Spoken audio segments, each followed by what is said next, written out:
east side of Chatham summer kid, so my playground was Pleasant Bay, Chatham Old Harbor, those areas, including Strong Island. When I was about 12 or 13, I had learned how to run a small boat.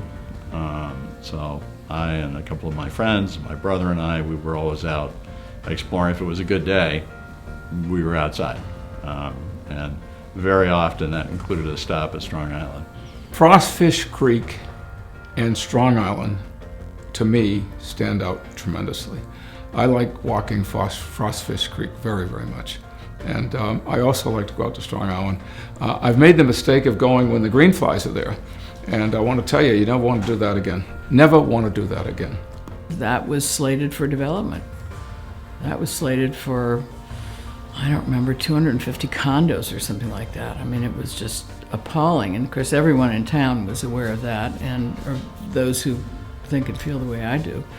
And suddenly, just as a member of the foundation, a lot of us were doing fundraising, talking to people, spreading the word. There was a development proposal that a lot of folks in town felt was too much and would probably be an overburden to the island. So the decision was made to try to proceed with a purchase, and that was successfully negotiated. If you looked out from the mainland and you saw houses out there, instead of seeing what you see, it would have been a big impact. So it was a major effort, and it brought in some major players, and it bonded the community together, I think, and the foundation itself. And now it is our jewel. Later on, when you start looking at things like watershed and well sites, Strong Island's not as important for that purpose, but there are other properties that became much more important for that. The sort of the notion that the look and feel of Chatham in many respects, the health of Chatham ecologically depends somewhat on open space was a very popular notion. It became more urgent with watershed and well site protection.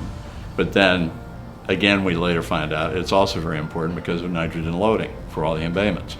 Chatham has a huge number of kettle hole ponds, plus we have a huge number of saltwater estuaries. We have a huge coastline relative to the relatively small size of the town. And nitrogen loading became more and more of an issue.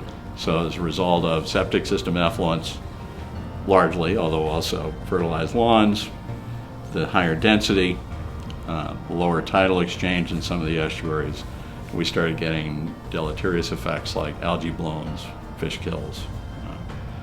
So it was sort of call it the evolution of conservation thinking.